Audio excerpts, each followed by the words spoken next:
नमस्कार मेरे प्यारे YouTube के साथियों, मैं हूं मिस्टर एक्स और आज आपके लिए एक और बहुत ही जबरदस्त और बहुत ही ज्यादा गहरी डरावनी कहानी लेकर के आ चुका हूं। इस कहानी को सुनकर आपको हर पल डर का एहसास होने वाला है, तो मैं आपको अभी कह देता हूं कि आप अपने कलेजे को मजबूत करके रखिएगा। आज की स्टोरी उड़ीसा के भुवनेश्वर शहर की रहने वाली संध्या की है। संध्या के पति सरकारी नौकरी में हैं और नौकरी की वजह से उनका ट्रांसफर यहां वहां होता रहता है। वो एक सेंट्रल एजेंसी की नौकरी में है, जिसकी वजह से पूरे देश भर में उनका ट्रांसफर कहीं पर भी हो सकता है, और क्योंकि उनकी जॉब ही कुछ ऐसी है कि सीक्रेट ही रखना पड़ता है। ट्रांसफर की वजह से नई नई जगह पर जाना उनके लिए आम बात हो चुकी है, लेकिन आदमी अगर बार बार एक जगह से दूसरी जगह पर अपने घर को बदलता रहता है तो कहीं ना कहीं वो काफी ज्यादा परेशान भी हो जाता है। तो शुरू में तो संध्या को नई नई जगह घूमना अच्छा लगता था, लेकिन जब हर साल में उनके पति का ट्रांसफर होने लगा तो वो काफी ज्यादा इससे तंग हो चुके थे। तो एक बात क्या होता है कि उनके पति का ट्रांसफर हैदराबाद में हो जाता है, और वहां पर जिस घर में वो रुके थे उस घर में उनके साथ बहुत ही भयानक हादसा घटित होता है। अब संध्या और उसका पति पढ़े लिखे थे, तो वो कभी भी भूत प्रेत जैसी चीजों में विश्वास नहीं करते थे। जब पहली बार संध्या के साथ उस घर में अजीबो गरीब चीजें होना शुरू होती है तो उन सभी चीजों को वो मन का वहम समझकर टाल देती है, और उसका पति भी उसकी इन बातों का मजाक उड़ाता है। लेकिन जब पानी सर से ऊपर निकल जाता है तब उन्हें एहसास होता है कि जिन आत्मा वगैरह को वो केवल मजाक माना करते हैं, वो वाकई में इस दुनिया में मौजूद होती है। और पहली बार उन्होंने उस घर में अपनी आंखों के सामने एक आत्मा को देखा था और उसकी आंखों में आंखें डालकर उससे बात भी की थी। तो ये पूरी स्टोरी हमें संध्या ने शेयर की है। साथियों, अगर आपकी भी अपनी कोई कहानी है या आपने अपने आसपास में कोई ऐसी घटना घटित हुए देखी है और अगर वो आप मेरे साथ शेयर करना चाहते हैं तो बेझिझक कहिए। इस वीडियो के डिस्क्रिप्शन ऑप्शन में आपको एक व्हाट्सएप का लिंक मिलेगा, वहां से आप डायरेक्टली मुझसे बात कर सकते हैं। और दूसरी बात कि अगर अभी तक भी आप चैनल से नहीं जुड़े हैं तो इस रिश्ते को दिल से मजबूत कीजिए। और हाँ, जितने भी लोग कहानी सुन रहे हैं वो अपना एक प्यारा सा कमेंट जरूर कर दें, ताकि आखिर में आप इस सभी लॉयल फ्रेंड्स के नाम ले सकूं। तो चलिए, अब इस कहानी को आप मेरे ही पर्सपेक्टिव से सुनने वाले हैं। संध्या एक गृहिणी है जिसका लगभग सारा दिन घर के काम काज में ही बीत जाया करता है। पति अनुराग की सरकारी नौकरी है, इसलिए सुबह 9 से शाम 6 बजे रोज ही घर से दफ्तर और दफ्तर से घर तक का सफर तय करते हैं। 2 बच्चे निशु और सोनू हैं, जिनकी दिनचर्या स्कूल, ट्यूशन और टीवी तक सिमट कर रह जाती है। इन सब की रोजमर्रा की दिनचर्या में रविवार ही एक ऐसा दिन हुआ करता है जो कुछ अलग होता है। इसी दिन पूरा परिवार एक दूसरे के साथ मौज मस्ती और सैर सपाटा करता है। आज शनिवार है, बच्चे कल के लिए योजना बना रहे हैं। संध्या किचन में है। घड़ी में समय देखकर उसने चाय बनाने के लिए भगोने में गर्म पानी में चाय पत्ती डाल दी, ताकि अनुराग को दफ्तर से आते ही गर्मा गर्म चाय समय पर मिल जाए। शाम के 7 बज गए थे। संध्या चिंतित होकर अनुराग को कॉल कर रही थी। पूरी रिंग जाने पर भी जब कॉल रिसीव नहीं हुआ तो उसकी चिंता और बढ़ गई। उसने ऑफिस के नंबर पर कॉल किया तो वहां से पता चला कि अभी मीटिंग चल रही है। सभी कर्मचारी मीटिंग में हैं। माथे से पसीना पोंछते हुए संध्या सोफे पर बैठकर पंखे की हवा लेने लगी। तभी डोरबेल बजी। संध्या ने दरवाजा खोला। सामने उदास और थकावट से चूर अनुराग खड़ा था। संध्या ने उसके हाथ से बैग ले लिया और कुछ न बोली किचन में चली गई। उसे लगा मीटिंग के कारण आज अधिक समय हो जाने के कारण अनुराग थक गए होंगे। संध्या चाय का प्याला अनुराग को देते हुए बोली, आज तो तुम 7 बजे तक भी जब घर नहीं आए तो मैं घबरा गई थी और तुमने फोन भी नहीं उठाया। शुक्र है ऑफिस का नंबर था, वरना मेरी तो आज जान ही निकल जाती। अनुराग ने कहा, जान तो अब निकलेगी संध्या, ट्रांसफर हो गया है। संध्या चौंकते हुए बोली, तुमने तो कहा था अब ट्रांसफर नहीं होगा, फिर अचानक कैसे कर दिया? अनुराग ने कहा, अचानक ही तो सब चीजें होती हैं। अब फिर से नया मकान देखो, घर शिफ्ट करो, बच्चों को नए स्कूल में दाखिला दिलवाओ। अब तो तंग आ गया हूँ, सोचता हूँ बिजनेस ही कर लेता तो अच्छा होता। अप्रैल महीने में ही हैदराबाद गोलकोंडा जाने की तैयारी करना पड़ेगी। संध्या यह खबर सुनकर उदास हो गई। दिन तेजी से बीतते गए और वह दिन भी आ ही गया जब अनुराग का ट्रांसफर गोलकोंडा हो गया और उन्हें अप्रैल माह में गोलकोंडा शिफ्ट होना पड़ा। ऑनलाइन ही किराए का घर देख लिया था, इसलिए घर ढूंढने में इस बार कोई मशक्कत नहीं करना पड़ी। मकान मालिक स्टेशन पर ही अनुराग की प्रतीक्षा कर रहा था। वह अनुराग को स्टेशन से घर ले गया। घर को देखकर संध्या और बच्चे खुश हो गए। चाबी देकर मकान मालिक वहां से चला गया। ताला संध्या ने खोला। दरवाजा खोलते ही वहां एक बिल्ली बैठी दिखी। सबको देखकर वह भाग गई। संध्या ने 1 सप्ताह में ही पूरी गृहस्थी बसा ली। बच्चे भी गोलकोंडा आकर खुश थे। दोनों ने आते ही योजना बना ली थी कि रविवार को किला देखने जाएंगे। एक रात संध्या पानी पीने के लिए उठी। वह किचन की ओर अलसाई सी धीमी गति से जा रही थी। तभी उसे किचन से बर्तन बजने की आवाज आई। आवाज सुनकर उसकी गति तेज हो गई। किचन के दरवाजे पर पहुंची तो उसने देखा एक महिला खड़ी है। चौंक कर संध्या ने बत्ती जलाई तो देखा वहां वो बिल्ली थी जो उसे गृह प्रवेश के समय दिखी थी। बिल्ली खिड़की से भाग गई। संध्या आचरज में पड़ गई कि मैंने अभी यहां एक औरत को देखा पर लाइट में बिल्ली दिखी। ये कैसे हो सकता है? शायद मैं ही नींद में थी और अंधेरा भी तो था, मुझे वहम हो गया होगा। ऐसा सोचकर वह पानी लेकर वहां से चली गई। हर दिन संध्या के साथ कुछ न कुछ नई बात होती। कल अनुराग शिकायत कर रहे थे कि संध्या तुमने मुझे खाली टिफिन ही दे दिया। तो आज बच्चे कहने लगे, मम्मा आज तो आपने हम दोनों के टिफिन में कुछ नहीं रखा, बहुत भूख लगी है, जल्दी से खाना दे दो। संध्या सोच में पड़ गई। टिफिन मैंने खुद तैयार करके रखा, फिर खाली कैसे निकला? बरसात के दिन थे, रात के 8 बज रहे थे। संध्या किचन में बर्तन साफ कर रही थी। तभी हॉल में टीवी देख रहे सोनू ने कहा, मम्मा सीढ़ी से पानी आ रहा है। संध्या किचन से बाहर आई तो देखा छत के दरवाजे से पानी रिसता हुआ सीढ़ी पर आ रहा था। संध्या ने छाता लिया और छत की ओर गई। पानी निकासी के लिए छत पर एक ही होल बना हुआ था जिस पर छोटी जाली लगी हुई थी। कचरा अटक जाने के कारण पानी बह नहीं पाता और छत पर ही एकत्रित होने लगा था। छत से कचरा हटा देने के बाद जैसे ही संध्या खड़ी हुई वह ठिठक गई। सामने छत की मुड़ेर पर एक महिला को बैठे हुए देखा। जैसे ही बिजली चमकी उसे वहां फिर से वो बिल्ली दिखी जो अक्सर उसके घर में दिख जाया करती हैं। संध्या को कुछ भी समझ नहीं आ रहा था कि जो उसने देखा वह सच था या फिर आंखों का धोखा, पर ऐसा उसके साथ दूसरी बार हुआ, इसलिए उसे कुछ शंका होने लगी। संध्या को अब यह लगने लगा था कि उसे कोई दिमागी बीमारी हो गई है।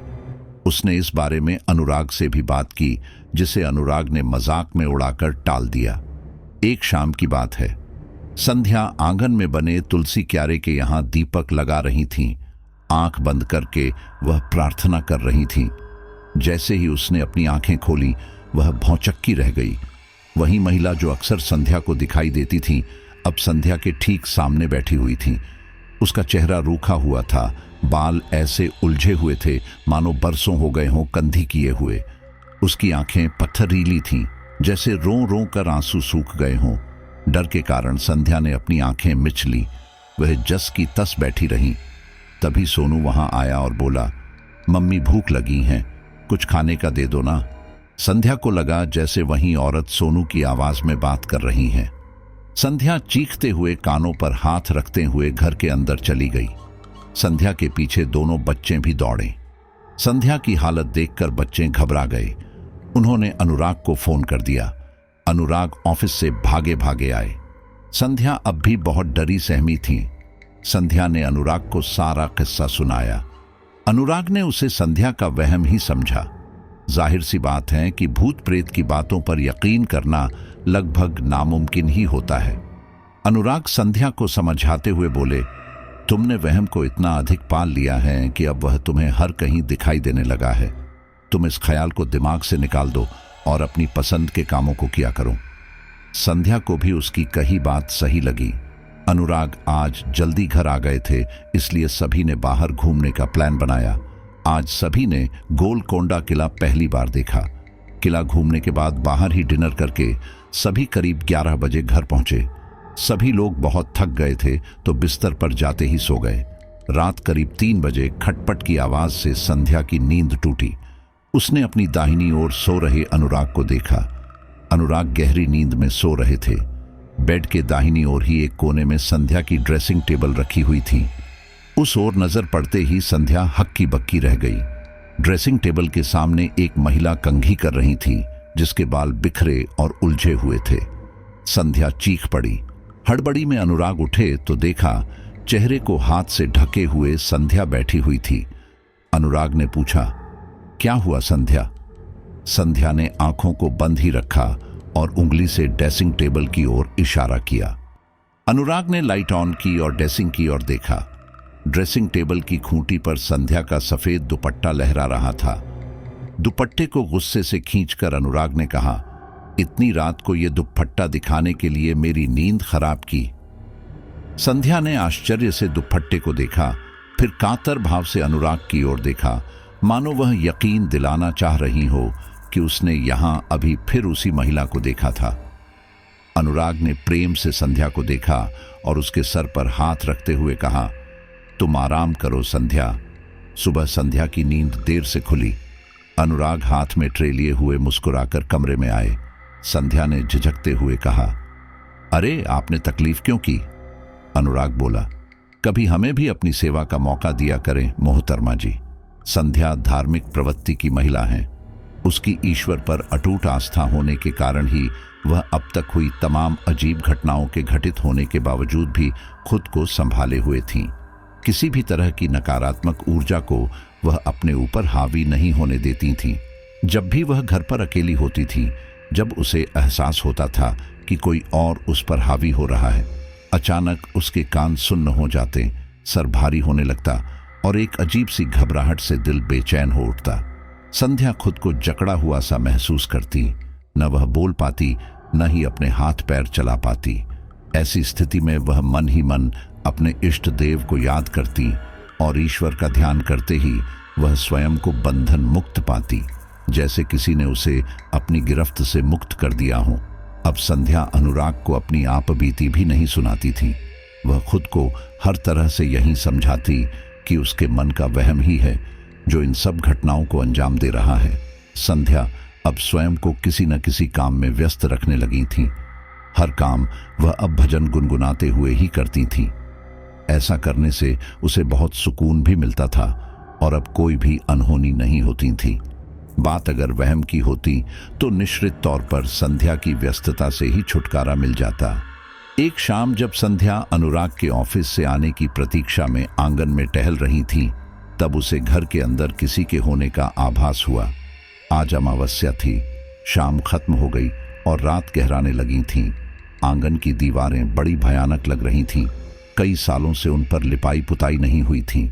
दीवारों पर काई के गहरे काले निशान किसी डरावनी आकृति से लग रहे थे, जैसे कोई साया हो। दीवारों पर पीपल के पेड़ उगाए थे, जिनके सूखे पत्ते आंगन में जहां तहां बिखरे पड़े थे। जब भी हवा चलती तो पीपल के पेड़ की डालियां हिलते हुए ऐसी प्रतीत होती मानो कोई अपने हाथ ऊपर उठाए किसी को बुला रहा हो। जमीन पर बिखरे सूखे पत्ते भी सरसराती हवा के साथ ऐसे खड़खड़ा उठते जैसे किसी के आने का उत्सव मना रहे हों। चारों तरफ रात के सन्नाटे सी खामोशी पसरी हुई थी। तभी संध्या को घर के अंदर से किसी के गुनगुनाने की आवाज आई। संध्या के कदम घर की ओर बढ़ गए। धीमी गति से बढ़ती संध्या की सांसें धौंकनी की तरह चल रही थीं। हर एक कदम पर सैकड़ों विचारों मन में आते और जाते हैं। जैसे जैसे वह आगे बढ़ती जाती, आवाज स्पष्ट सुनाई देती। ये किसी महिला की आवाज थी जो बोल रही थी कि दुश्मन न करे, दोस्त ने वो काम किया है, उम्र भर का गम हमें इनाम दिया है। संध्या ये आवाज सुनकर घर में प्रवेश करती हैं। तभी गुनगुनाने की आवाज भी रुक गई। सब कुछ सामान्य था। संध्या बच्चों को आवाज लगाती है। तभी छत की सीढ़ियों से किसी के उतरने की आवाज आती है। संध्या पलटकर देखती है और देखकर हक्की बक्की रह जाती है। संध्या की बेटी निशु का हाथ थामे वही औरत सीढ़ी पर खड़ी थीं और निशु उसी बिल्ली को लिए खड़ी थी जो अक्सर घर में दिखाई देती थी। अपनी नन्ही सी कली निशु को डरावनी महिला और बिल्ली के साथ देखकर संध्या की स्थिति ऐसी हो गई मानो किसी ने श्राप देकर पत्थर बन जाने का कह दिया हो। पत्थर बनी संध्या न कुछ कह सकी, न ही उसे अब कुछ सुनाई दे रहा था।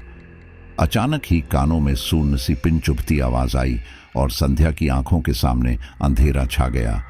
संध्या धम्म से वहीं बैठ गई। हॉल में रात के सन्नाटे सी खामोशी के साथ अंधेरा पसरा हुआ था। संध्या के कानों तक अपने बेटे सोनू की आवाज इस तरह से आई जैसे वो बहुत दूर से आवाज लगा रहा हो। मम्मा, मम्मा! संध्या विक्षिप्त सी अपने दोनों हाथों को आगे किए हुए होलने लगी। उसे एक नरम सांत्वना देता हुआ सा हाथ अपने कंधे पर महसूस हुआ। संध्या की आंखों के सामने से अंधेरे की काली बादली छट गई। सामने सोनू और निशु खड़े थे। दोनों बच्चों से लिपटकर संध्या उन्हें बेतहाशा चूमने लगी। उसे लगा जैसे शरीर में प्राण का पुनः संचार हो गया। संध्या ने निशु से पूछा, निशु बेटा, वो बिल्ली कहाँ है? निशु ने मासूमियत से कहा, कौन सी बिल्ली? मम्मा? आश्चर्य से संध्या ने निशु की ओर ऐसे देखा जैसे वह अदालत के कठघरे में खड़ी हो और किसी ने उसके खिलाफ झूठी गवाही दे दी हो। संध्या की जीभ लड़खड़ा गई। उसने निशु के दोनों कंधों को पकड़ते हुए पूछा, बेटा, अभी आप वहां सीढ़ी पर एक आंटी के साथ थे ना, और आपके पास बिल्ली भी थी? निशु बड़ी मासूमियत से बोली, नहीं मम्मा, मैं तो अपने रूम में ड्राइंग कर रही थी। संध्या का सिर चकरा गया। उसे लगा जैसे उस पर वज्रपात हो गया हो। वह खुद से ही बुदबुदात हुए कहने लगी, ये कैसे हो सकता है? मैंने अपनी आंखों से उस औरत और बिल्ली को निशु के साथ देखा था। नहीं नहीं, ये मेरा वहम नहीं है। तभी सोनू ने कहा, मम्मा, आप किससे बातें कर रहे हो? अपने माथे पर छलक आई। पसीने की बूंदों को आंचल से पोंछते हुए संध्या ने कहा, किसी से नहीं बेटा। बच्चे अपने रूम में चले गए। संध्या अब तक हॉल में घटित हुए वाकये के कारण डरी सहमी हुई थी। वह इसी उधेड़बुन में थी कि क्या सच में वह दृश्य मेरा वहम था, महज मेरे दिमाग की उपज? नहीं नहीं, मैंने जो देखा वही सच है, पर निशु झूठ क्यों कहेगी? संध्या अपने मन में कई सवालों के जाल बुनती गई और हर सवाल पर गुत्थी और भी उलझती चली गई। तभी डोरबेल की आवाज ने संध्या को प्रश्नों के जाल से बाहर कर दिया। उधेड़बुन में ही संध्या ने दरवाजा खोला। सामने अनुराग खड़े थे। संध्या के चेहरे की उड़ी हुई रौनक देखकर अनुराग हंसकर बोले, चेहरे पर 12 क्यों बजे हुए हैं? अपने हाव भाव को छुपाने का प्रयास करते हुए संध्या ने कहा, कुछ नहीं, आज काम ज्यादा था इसलिए थोड़ी सी थकान सी हो गई। अनुराग ने कहा, फिर तो आज डिनर हम बनाएंगे। अनुराग की स्पेशल खिचड़ी। तुम सब्जियां काट कर रखो, मैं मुंह हाथ धोकर आता हूं। ये कहकर अनुराग वॉशरूम चला गया। संध्या अब भी भ्रमजाल में फंसी हुई थी।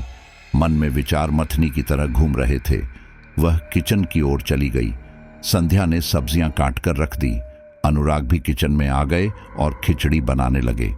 जब खिचड़ी तैयार हो गई तो अनुराग ने संध्या से कहा, दोनों बच्चों को भी ले आओ, गर्म खिचड़ी बड़ी स्वादिष्ट लगती है। संध्या बच्चों को लेने के लिए गई। सोनू तो सामने से आता हुआ दिख गया। संध्या ने उससे पूछा, सोनू, निशु कहाँ है? सोनू ने आंखें मलते हुए कहा, मम्मा, मैं तो हॉल में ही वीडियो गेम खेल रहा था। निशु अपने रूम में होंगी। संध्या ने सोनू से कहा, अच्छा तुम चलो, मैं निशु को लेकर आती हूं। संध्या निशु के रूम के दरवाजे के पास पहुंचकर ठिठक गई। अंदर से लोरी गाने की आवाज आ रही थी। नींद भरे पंख लिए झूला झूला जाना, नन्ही कली सोनी चली हवा धीरे आना। संध्या ने हौले से दरवाजा खोला। पलंग पर निशु दीवार की ओर मुंह किए हुए थी। संध्या ने बिना कुछ कहे निशु के पास चली गई। संध्या के पैरों की आहट से अचानक निशु पलटी। उसके बाल बिखरे हुए हवा में उड़ रहे थे, आंखें सुर्ख लाल थी। वह भर्राए गले से चीखते हुए बोली, चली जाओ यहां से, ये मेरा घर है, इस घर की मालकिन मैं हूं। संध्या डर से पीछे हटी। तभी निशु संध्या पर ऐसे झपट्टी जैसे शेर अपने शिकार पर झपटता है। संध्या तेज चिल्लाई और अपने मुंह को दोनों हाथों से ढक लिया। संध्या की आवाज सुनकर अनुराग वहां दौड़कर आए। अनुराग ने संध्या के हाथ चेहरे से हटाते हुए कहा, क्या हुआ? लड़खड़ाती जबान से संध्या ने कहा, वो निशु। अनुराग बोला, क्या निशु? वो तो हॉल में सोनू के साथ है। अनुराग ने संध्या को झंझोड़ते हुए कहा, क्या हो गया है तुम्हें? होश में आओ। हम लोग जब से यहाँ शिफ्ट हुए हैं तब से ही तुम अपनी मनगढ़ंत कहानियों को सच मानकर वही देख रही हो जो तुम्हारा मन तुम्हें दिखा रहा है। दोनों बच्चे हॉल में बैठकर मजे से अपनी खिचड़ी खा रहे हैं। संध्या बहुत ज्यादा घबराई हुई थी। लड़खड़ाती जुबान से बोली, मेरा यकीन करो, अभी यहां निशु थी। उसके बाल बिखरे हुए थे और उसने मुझ पर हमला बोल दिया था। अनुराग ने कहा, यहां कोई भी नहीं है संध्या, तुम्हें फिर से वहम हो गया। तुम सारा दिन यही सोच विचार करती रहती हो, इसीलिए तुम्हें भ्रम हो रहा है। हेलुसिनेशन है ये, और कुछ भी नहीं। संध्या बोली, कोई हेलुसिनेशन नहीं है। यहां इस घर में वह औरत और बिल्ली रहते हैं। ये घर उसी का है। उसने मुझसे कहा कि वह मालकिन है यहाँ की। अनुराग ने हैरानी से संध्या को देखा और कहा, संध्या, तुम ऐसी बातें कर रही हो, मुझे तो यकीन ही नहीं हो रहा। तुम कब से ऐसे अंधविश्वास को मानने लगी हो? अनपढ़ों के जैसी बातें कर रही हो। इतनी पढ़ी लिखी होकर भी इन सब बातों पर यकीन करती हो। भूत पिशाच ये सब सिर्फ काल्पनिक बातें हैं, असल में आज तक किसी ने नहीं देखा। संध्या ने कहा, आप तो बजरंगबली के भक्त हैं ना? रोज हनुमान चालीसा पढ़ते हैं। चालीसा में भी तो आता है कि भूत पिशाच निकट नहीं आवे, यानी भूत पिशाच होते हैं तभी तो निकट न आने की बात कही गई है। काल्पनिक होते तो ऐसा लिखा ही क्यों जाता? भगवान शिव को भूत भावन क्यों कहते? उनके गण भी तो यही होते हैं। इस तरह की घटनाओं को अनुभव करने वाला व्यक्ति अनपढ़ ही होगा ये जरूरी नहीं है। भूत डिग्री देखकर थोड़ी न दिखते हैं। न ही शिक्षा कोई ऐसी विधा है जिसको प्राप्त कर लेने से भूत प्रेत नहीं दिखते। I saw her with my own eyes, trust me. Sandhya की बात सुनकर अनुराग कुछ भी नहीं कह पाए।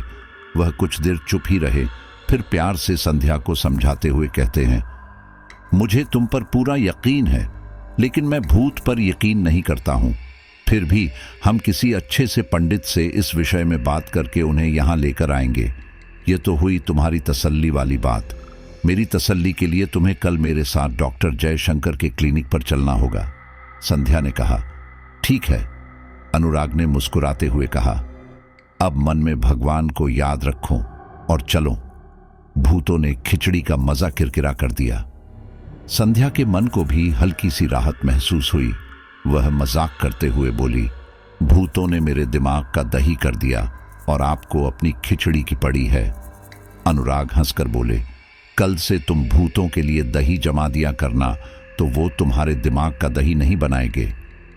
अनुराग अपनी बातों से संध्या को यह यकीन दिला देते हैं कि वह जो कुछ भी देख या सुन रही है वह उसका वहम ही है।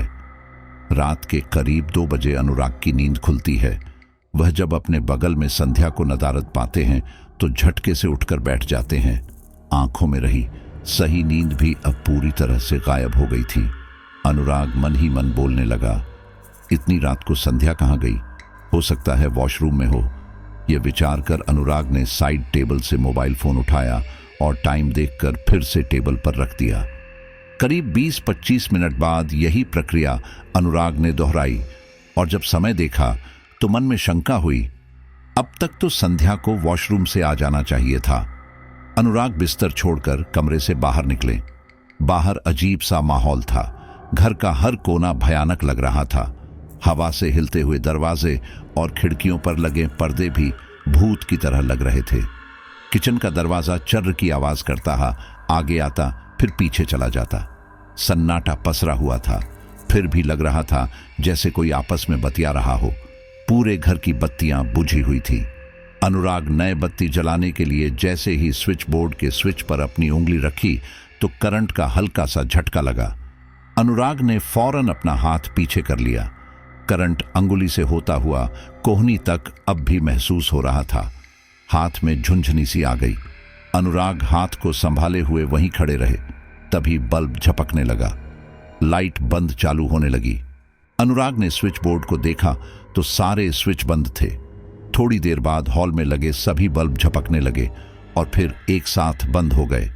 अब घुप अंधेरा हो गया। हाथ को हाथ नहीं सूझ रहा था। अनुराग को लगा जैसे वहां कोई और भी मौजूद है। उसने आवाज लगाई, संध्या, तुम हो क्या? जब कोई भी उत्तर नहीं मिला तो अनुराग ने इधर उधर नजरें घुमाई। छत की सीढ़ी पर दो चमकीली गोल आंखें एकटक मानो अनुराग को ही घूर रही थीं। यह दृश्य देखकर अनुराग के रोंगटे खड़े हो गए। वह कुछ सोचते समझते इसके पहले ही अचानक हॉल की लाइट जल गई। सीढ़ी पर कोई नहीं था। इन हैरत अंगेज घटनाओं को देखने के बाद अनुराग को संध्या की बातों का स्मरण हो आया। मन में सारी बात किसी गाने की तरह बजने लगी। अनुराग, यहाँ कोई है। वो बिल्ली ही औरत बनकर यहाँ घूमती है। ये उसी का घर है। वह ही यहाँ की मालकिन है। जहन में सारी बातें घूम ही रही थीं कि तेज गुनगुनाने की आवाज ने अनुराग का ध्यान अपनी ओर आकर्षित किया। पहले तो होश छीन लिए जुल्मों सितम से, दीवानगी का। फिर हमें इल्जाम दिया है, उम्र भर का राम हमें इनाम दिया। आवाज छत से आ रही, जो किसी महिला की थी। अनुराग इतनी घटनाओं के बाद भी यह स्वीकार नहीं कर पा रहे थे कि घर में कोई भूत बाधा है। उनके कदम छत की ओर ले जाने वाली सीढ़ी की तरफ बढ़ चले। अनुराग दबे पांव ऊपर की ओर बढ़ते चले जाते हैं। छत की सीढ़ी के दरवाजे की ओट से झांककर देखने पर अनुराग को छत की मुंडेर पर बैठी हुई एक महिला दिखती है। उस महिला की पीठ अनुराग की तरफ थी, अतः उसका चेहरा दिखाई नहीं दे रहा था। दूर से देखने पर तो वह संध्या की तरह ही लग रही थी। महिला अब भी वही गीत गुनगुना रही थी। पहले तो होश छीन लिए जुल्म और सितम से। जैसे ही अनुराग ने छत पर अपना कदम रखा, महिला ने गीत गुनगुनाना बंद कर दिया। अनुराग ने प्यार से पुकारा, लेकिन कोई उत्तर नहीं मिला। अनुराग महिला के नजदीक गए और जैसे ही उसके कंधे पर हाथ रखा, महिला की गर्दन 360 डिग्री घूम गई।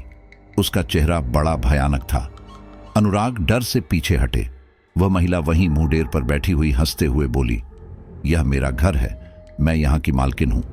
इतना कहने के बाद उस महिला ने अपना एक हाथ आगे बढ़ाया। अनुराग पीछे हटता जाता और हाथ की लंबाई भी बढ़ती जाती। डरावनी हंसी हंसते हुए उस भयानक चेहरे वाली महिला ने अनुराग का गला पकड़ लिया। अनुराग पीछे हुआ तो किसी से टकरा गया। पीछे से संध्या की आवाज आई, क्या हुआ अनुराग? इतनी रात को यहां छत पर क्या कर रहे हो? अनुराग का चेहरा डर के कारण फीका पड़ गया था। वह हड़बड़ाते हुए छत की मुंडेर की ओर उंगली से इशारा करते हुए बोला, वो वहां वह औरत। संध्या ने उस ओर देखते हुए कहा, वहां तो कोई नहीं है। जब अनुराग ने उस तरफ देखा तो वहां उसे बिल्ली बैठी हुई दिखाई दी। संध्या ने अनुराग को एहसास दिलाने के उद्देश्य से कहा, जरूर आपको कोई वहम हुआ होगा। अब सारा दिन आपसे मैं इसी तरह की बातें किया करती हूं, तो आपको भी अब वही सब दिखाई देने लगा है। अनुराग शर्मिंदा होकर बोला, तुम ठीक कहती थी संध्या, यहां इस घर में बुरा साया है। यह घर उस औरत का ही है और यहां किसी और की दखलंदाजी उसे पसंद नहीं है। वह बार बार यही जता रही है कि वह इस घर की मालकिन है। अब तक तो वह सिर्फ चेतावनी ही दे रही है, पर यदि हमने यह घर खाली नहीं किया तो वह हमारे साथ कुछ बुरा भी कर सकती है। संध्या ने कहा, आपने बिल्कुल ठीक कहा, अभी तो यहां से चलो, बच्चे अकेले हैं। अनुराग और संध्या छत से आने के बाद सो नहीं पाते हैं। अनुराग को यही चिंता सता रही थी कि अचानक यूं अनजान शहर में दूसरा घर कहां से ढूंढूं। सारी रात यूं ही जागते हुए कटती है। अगली सुबह अनुराग ऑफिस जाने की तैयारी करने लगे। संध्या टिफिन तैयार करके किचन के प्लेटफॉर्म पर रखकर चली जाती है। वह दोनों बच्चों को स्कूल के लिए जगाने जाती है तो वहां सोनू सोया हुआ रहता है, लेकिन निशु दिखाई नहीं देती है। सभी कमरे चेक करने के बाद भी जब निशु कहीं नहीं दिखी तो संध्या घबरा गई थी। वह बेतहाशा सी आंगन की ओर भागती है। संध्या जब आंगन में पहुंचती तो उसने देखा क्यारियों के पास निशु बैठी हुई थी। संध्या जब उसके पास पहुंची तो वह बुरी तरह से चौंक गई, क्योंकि क्यारी के अंदर वहीं बिल्ली बैठी हुई थी। निशु उसे देखकर धीमे धीमे मुस्कुरा रही थी। निशु के हाथ में बड़ी सी चॉकलेट थी। चॉकलेट खून से सनी हुई थी, जिससे छूकर खून की बूंदें टपक टपक करके जमीन पर गिर रही थीं। बूंदों के गिरते ही बिल्ली तुरंत जीभ बाहर निकालती और बूंदों को चट कर जाती। ये दृश्य बड़ा ही भयानक था, जिसे देखकर संध्या का कलेजा कांप उठा। चॉकलेट पर खून की परत थी। संध्या ने निशु के कंधे पर हाथ रखते हुए उसे स्नेह से कहा, निशु, फेंको इसे, ये खराब है। ये सब देखकर संध्या को उकताई आने लगी। जब निशु ने संध्या की बात पर कोई प्रतिक्रिया नहीं दी तो गुस्से से संध्या ने चॉकलेट निशु के हाथ से लेकर दूर फेंक दी। चॉकलेट फेंके जाने से निशु ने रौद्र रूप धारण कर लिया। वह भर्राती हुई आवाज से हुंकार भरती हुई खड़ी हो जाती है। निशु के बिखरे हुए बाल उसके चेहरे पर हवा के झोंकों से लहरा रहे थे। बालों के पीछे से झांकती हुई खून की प्यासी आंखें संध्या को इस तरह से घूर रही थी मानो अभी इसी वक्त वह संध्या को कच्चा चबा डालेंगी। यह देखकर संध्या की सांस उखड़ने लगी। वह चीखते हुए दौड़कर अंदर चली जाती है। उसकी चीख सुनकर अनुराग भी तेज कदमों से बढ़ता हुआ उसी ओर आता है जिस ओर से चीखने की आवाज सुनाई दी थी। अनुराग को बेतहाशा सी भागती हुई संध्या अपनी ओर ही आती हुई दिखाई देती है। संध्या बहुत ज्यादा घबराई हुई थी। वह अनुराग से लिपट जाती है। संध्या अनुराग के पास जाकर उससे लिपटकर रोने लगती है और सारी बात बताती है। वह घबराई हुई सी एक सांस में लगातार बोलते जाती है, अनुराग, मेरी बेटी को बचा लो, हमारी बच्ची खतरे में है, हम उसके साथ कुछ बुरा नहीं होने देंगे। अनुराग ने भी घबराते हुए संध्या से पूछा, हुआ क्या है संध्या, निशु कहां पर है? अनुराग से अलग होते हुए संध्या ने कहा, अनुराग, जल्दी से चलो, निशु ओंग में उस बिल्ली के पास बैठी हुई है। दोनों ही तेज रफ्तार से ओन की ओर जाते हैं, लेकिन वहां न तो निशु थी और ना ही वो बिल्ली। अनुराग ने चारों ओर अपनी नजर दौड़ाते हुए कहा, यहां तो कोई भी नहीं है। संध्या ने यहां वहां देखते हुए कहा, मेरा यकीन करो अनुराग, ये मेरा वहम नहीं था। हमारी बच्ची उस औरत के कब्जे में है। उस औरत ने हमारी निशु के शरीर पर अपना अधिकार कर लिया है। Nishu body is possessed. Anurag ने विश्वास भरी निगाहों से संध्या की ओर देखते हुए कहा, तुम शुरू से ही सही थी संध्या। काश मैंने तुम पर पहले ही यकीन कर लिया होता। कुछ तो गलत है इस घर में। जरूर इस घर में नकारात्मक ऊर्जा है। अब जल्दी ही कोई घर देखकर हम शिफ्ट कर लेंगे।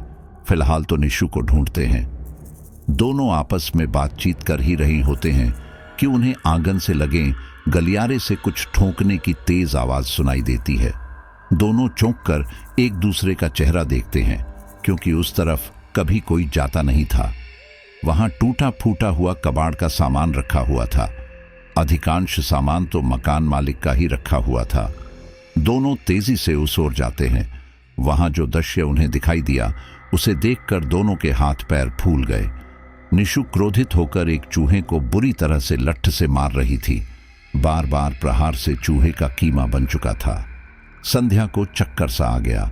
उसने अपने आप को संभालने के लिए अनुराग की बांह थाम ली। अनुराग ने संध्या को पकड़ते हुए कहा, संध्या संभालो अपने आप को।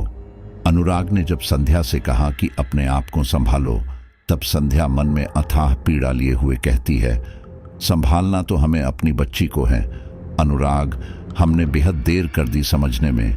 वह औरत मेरी बच्ची को आसानी से नहीं छोड़ेगी। निशु अब भी चूहे को पीटे जा रही थी। दूर खड़ी सिसकती हुई संध्या के विलाप करने से उसका ध्यान टूटा। उसने लठ छोड़ दिया और संध्या की ओर देखा। वह अब भी संध्या को घूर रही थी। शायद चॉकलेट छीने जाने की नाराजगी अब तक बरकरार थी। संध्या को अचानक अपने इष्टदेव याद आ गए। उसने निशु की आंख से आंख मिलाकर देखते हुए उनकी स्तुति गाना शुरू कर दिया। निशु के गानों तक जब वह स्तुति पहुंची तो उसे सुनकर वह विचलित हो उठी। उसने अपनी दोनों हथेलियों को कान पर रख लिया और हथेली का दबाव कान पर डालती रही कि जिससे उसे कुछ भी सुनाई न दे सके। कुछ देर तक वह यूं ही छटपटाती रही, फिर कटे हुए वृक्ष की तरह धड़ाम से जमीन पर गिर पड़ी। अनुराग और संध्या उसकी ओर दौड़ पड़े। अनुराग ने निशु को अपनी गोद में उठाया और उसे वहां से लाकर अपने कमरे में लेटा दिया। संध्या निशु के सिर के पास बैठकर प्यार से निशु के माथे को चूमती है, फिर उसके सिर पर अपना हाथ फेरती है। अनुराग संध्या से कहते हैं, तुम बिल्कुल परेशान मत होना, मैं मंदिर से पंडित जी को अपने साथ लेकर आता हूँ, उनसे रक्षा सूत्र भी ले लूंगा। इस बीच यदि कुछ होता है तो तुरंत मुझे कॉल कर देना। संध्या ने उत्तर में हामी में सिर हिलाया और निशु को ममतामयी नजरों से निहारने लगी। अनुराग भी वहां से फौरन निकल गया। पंडित जी को अपने साथ लेकर अनुराग घर में प्रवेश करते हैं। अनुराग तो अंदर प्रवेश कर जाता है, लेकिन पंडित जी मुख्य द्वार पर ठहर जाते हैं। उन्होंने जब घर में प्रवेश के लिए अपना कदम हवा में ही किया था कि उन्हें एक तेज बिजली के करंट जैसा झटका लगा। तेजी से अपना पैर पीछे करने के बाद उन्होंने अपने झोले से गंगाजल निकाला और मुख्य द्वार पर छिड़क दिया। इसके बाद उन्होंने घर में प्रवेश किया। जब पंडित जी आंगन में आए तो अचानक ही तेज हवाएं चलने लगी। हवा के साथ धूल का गुब्बार तथा सूखी पत्तियां उड़कर पंडित जी के इर्द गिर्द घूमने लगते हैं। पंडित जी ने तुरंत झोले से मोरपंख निकाला और हवा में लहराया। मोरपंख के प्रभाव से तुरंत वातावरण शांत हो गया। अनुराग यह सब आश्चर्यचकित होकर देख रहा था। सब कुछ शांत होने के बाद वह पंडित जी के नजदीक आया और उन्हें शीघ्रातिशीघ्र उस कमरे में ले गया जहां निशु सोई हुई थी। पंडित जी ने निशु के माथे पर अभिमंत्रित भभूत लगाई। भभूत के लगने से निशु ने आंखें खोली। संध्या सहम कर पीछे को हुई। निशु ने संध्या को देखा और बड़ी मासूमियत से पूछा, मम्मा आप क्यों रो रहे हो? अनुराग ने राहत भरी सांस ली। संध्या ने निशु को गले से लगा लिया और उसे दुलारती हुई बोली, मैं रो थोड़े ही रही हूं, मेरी प्यारी बच्ची, भगवान तुम्हें हमेशा बुरी बला से बचाए। पंडित जी ने अनुराग को बाहर चलने का इशारा किया। अनुराग तुरंत बाहर निकल गया। पंडित जी ने गंभीरता से कहा, अनुराग जी, यहां किसी ऐसी आत्मा का साया है जिसके साथ कोई अप्रिय घटना घटित हुई है। उसे इंसानों के अस्तित्व से ही नफरत हो गई है। उसकी शक्ति दिनों दिन बढ़ती जा रही है। आप लोग जितनी जल्दी हो सके इस घर को खाली कर दीजिए। वह इतनी अधिक शक्तिशाली है कि उससे सामना करने जितनी सिद्धियां मेरे पास नहीं है। उसने मेरा रास्ता रोकने की भी बहुत कोशिश की थी। ईश्वर की कृपा से ही मैं घर में प्रवेश कर पाया, अन्यथा मैं इस घर के अंदर भी नहीं आ पाता।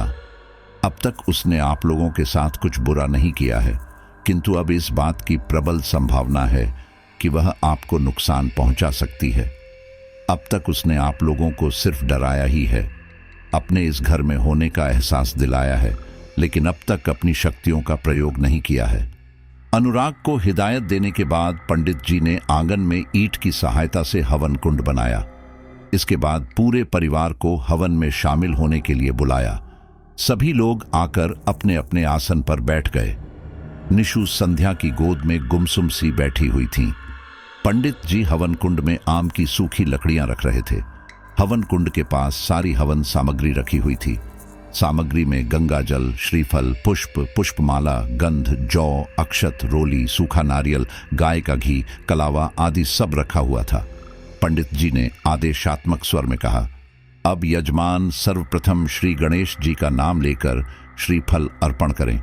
आदेशानुसार अनुराग ने नारियल लिया और उसे भगवान को समर्पित करके जैसे ही फोड़ा तो वह अंदर से काला निकला। यह देखकर संध्या किसी अनिष्ट की आशंका से घबरा गई। उसके चेहरे पर पसीने की महीन बूंदें उभर आई थी। पंडित जी ने सुंदर वाणी में आश्वासन देते हुए कहा, चिंता की कोई बात नहीं है। यदा कदा नारियल इस तरह से निकल जाते हैं, यह एक स्वाभाविक सी बात है। अनुराग जी, अब आप स्थान देवता के निमित्त पूजन करें, उनसे अपने परिवार की रक्षा हेतु प्रार्थना करें।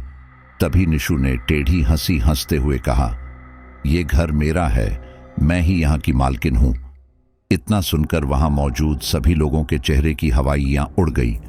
संध्या को लगा कि निशु उसकी गोद से उछलकर सब कुछ तहस नहस कर देंगी। जहन में इस विचार के आते ही संध्या ने निशु पर अपनी पकड़ पहले से अधिक मजबूत कर ली। पंडित जी हवन शुरू करने के लिए अग्नि प्रज्वलित करने लगे तो द्यासलाई हवन कुंड के पास जाते ही बुझ जाती। निशु अब भी मंद मंद मुस्कुरा रही थी। उसका चेहरा बड़ा ही भयानक लग रहा था। ऐसा जान पड़ता था कि तूफान अभी शांत बैठा हुआ है। कौन जाने वह कब सक्रिय होकर सब कुछ बर्बाद कर दे। मन को झूठी तसल्ली देते हुए अनुराग ने कहा, शायद द्यासलाई पर पानी पड़ गया है, तभी अधिक देर तक जल नहीं पा रही हैं। अपने कुर्ते की जेब से माचिस बॉक्स निकालते हुए पंडित जी ने कहा, जी कोई बात नहीं, मेरे पास अभी भी एक पैकेट रखा हुआ है। पंडित जी ने इस बार जब दियासलाई हवन कुंड में डाली तो लकड़ियां धूं धूं करके जल उठी। लकड़ियों के जलते ही निशु सामान्य हो गई। स्वाहा स्वाहा की आवाज आंगन में गूंज उठी। आहुतियां समाप्त होने के बाद नैवेद्य अर्पण किया गया व सभी को प्रसाद वितरित किया गया। हवन कुंड की अग्नि अब भी मध्यम मध्यम प्रज्वलित हो रही थी। कुंड से निकलता धुआं चारों दिशा में फैल रहा था। उसकी सुगंध से मन में सकारात्मकता महसूस हो रही थी। पंडित जी को वस्त्र, फल, मिठाई व दक्षिणा देकर विदा कर देने के बाद अनुराग सोफ पर आंख मूंद कर बैठ गया। पंडित जी के कथन अनुसार अब जल्द ही घर खाली करने का विचार अनुराग को परेशान कर रहा था। फिलहाल सब कुछ सामान्य ही था। निशु सोनू के साथ ड्राइंग बना रही थी। चाय लेकर संध्या अनुराग के पास जाती है। चाय का प्याला आगे बढ़ाते हुए वह पूछती है, अब आगे क्या करना है? चाय का प्याला लेते हुए अनुराग ने चिंतातुर होकर कहा, आज तो ऑफिस से छुट्टी ले ली है, सोचा तो यही है कि जल्दी ही कोई घर ढूंढ लूं। संध्या सोफ पर बैठ जाती है। अपनी साड़ी के पल्लू से मुंह पोंछते हुए कहती है, क्या इतनी जल्दी कोई घर मिल जाएगा? मुझे तो अब इस घर में एक पल रहना भी सदियों के जैसा लग रहा है। मन में हर पल यही डर बना रहता है कि हम एक आत्मा के साथ रह रहे हैं। क्या पता कब वह कुछ अनर्थ कर बैठे। राम जाने वह अब भी यहाँ मौजूद होकर हमारी चर्चा सुन रही होगी। अनुराग ने चाय का सिप लेते हुए कहा, तुम मन को शांत रखो। नकारात्मकता से ही बुरी शक्तियों का असर हम पर जल्दी हावी होता है। मन में भगवान का नाम जपती रहो, उससे तुम्हें इस परिस्थिति से निपटने की हिम्मत मिलेगी। मैं जल्दी ही लौट आऊंगा। एक दो लैंडलॉर्ड से बात हुई है, मैं घर देख आता हूं।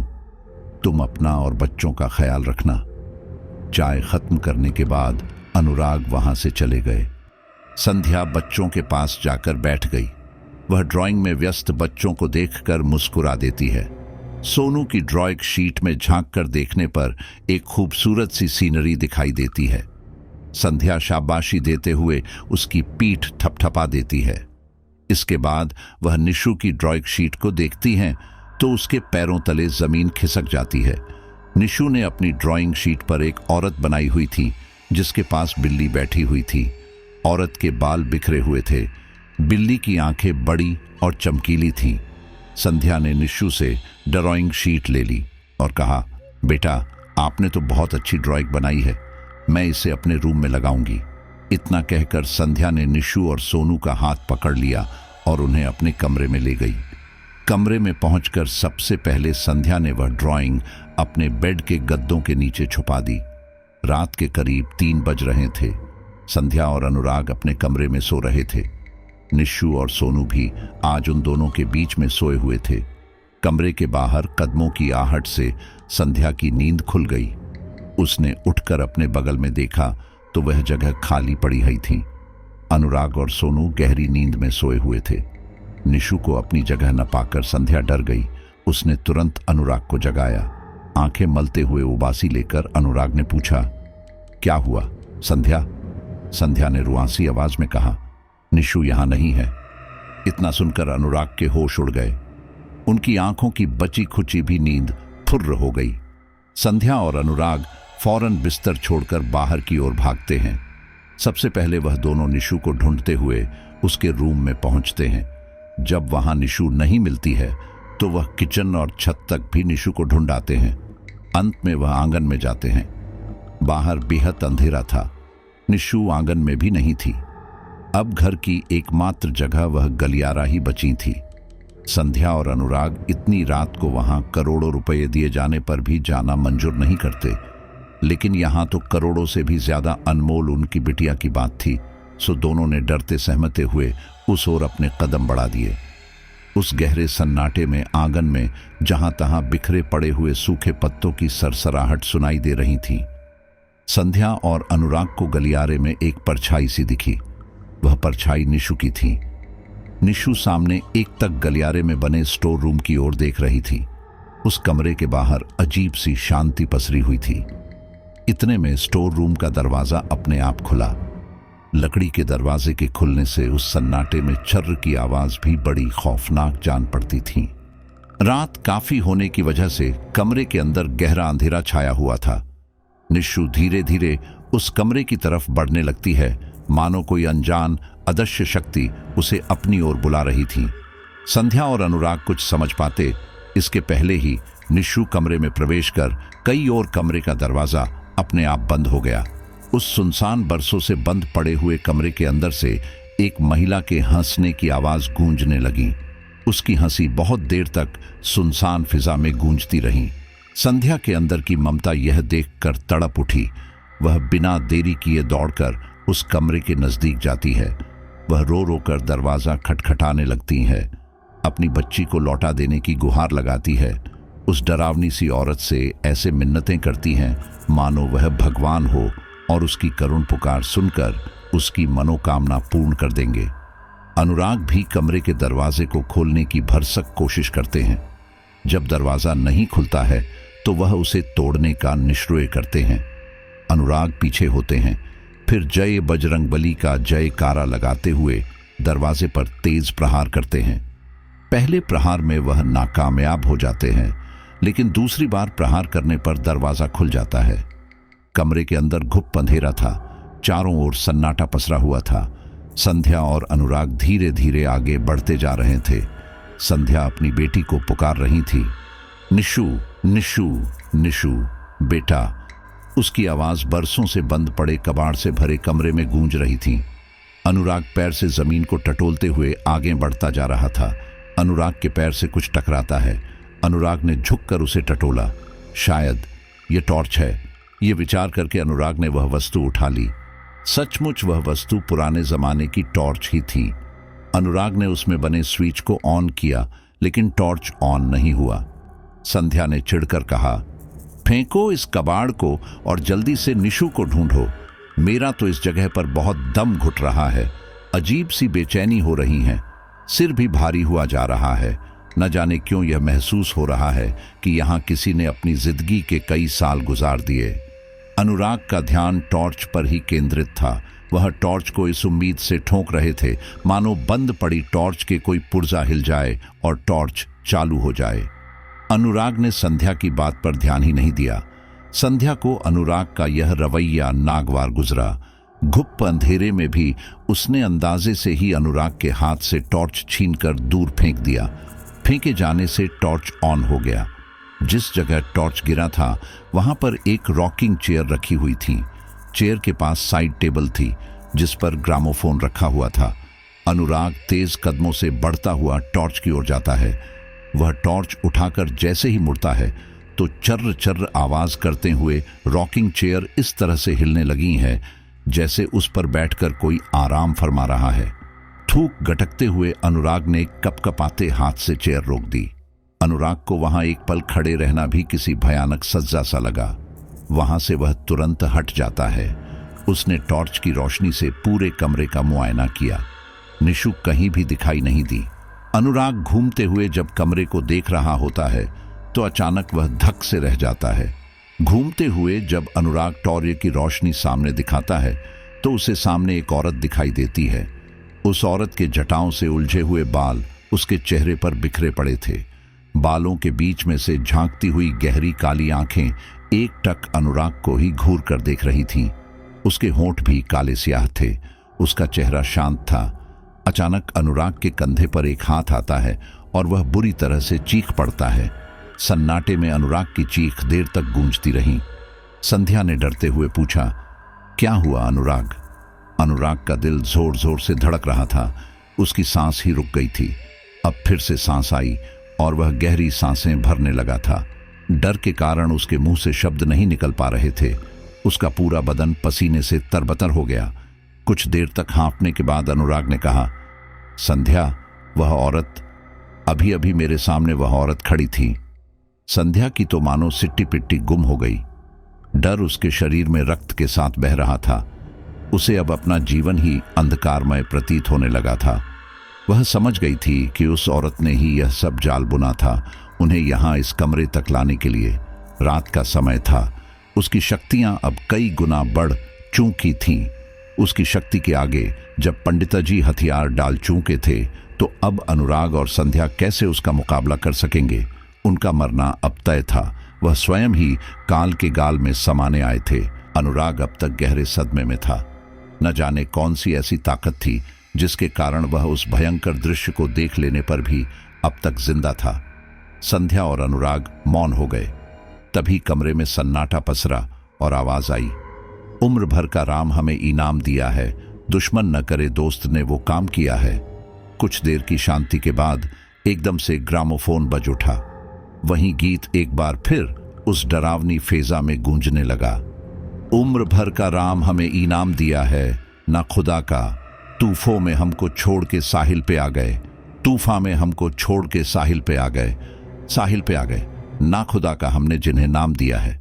जुल्म ओ सितम से दीवानगी का फिर हमें इल्जाम दिया है। इतने बोल बजने के बाद गीत रुक गया। गीत की आवाज बंद होते ही कमरे में फिर से सन्नाटा पसरा गया।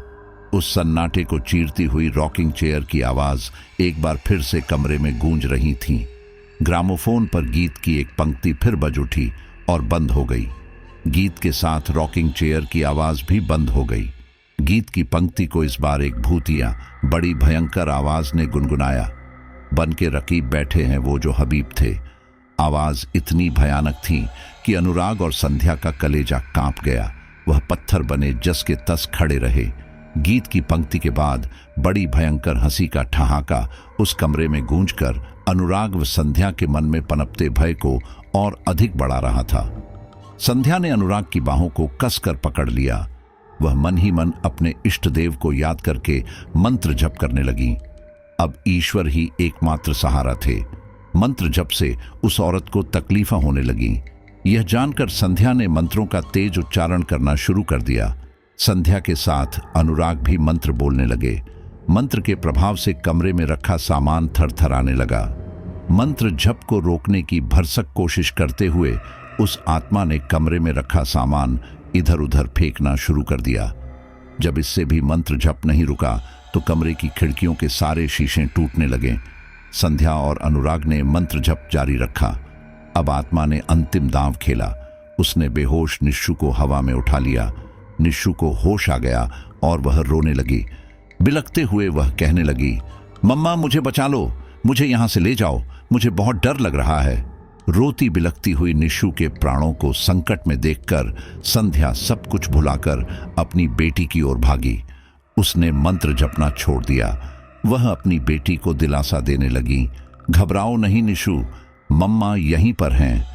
तेज भयानक हंसी एक बार फिर से कमरे में गूंज उठी।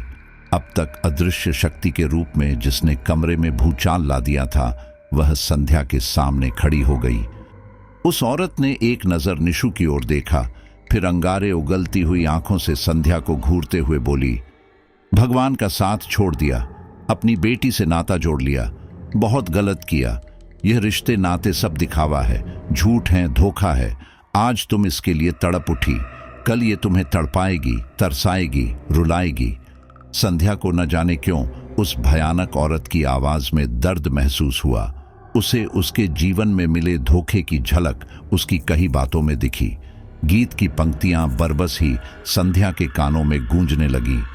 दुश्मन न करें दोस्त ने वो काम किया है। कुछ कुछ संध्या समझ चुकी थी, मरना भी तय ही था।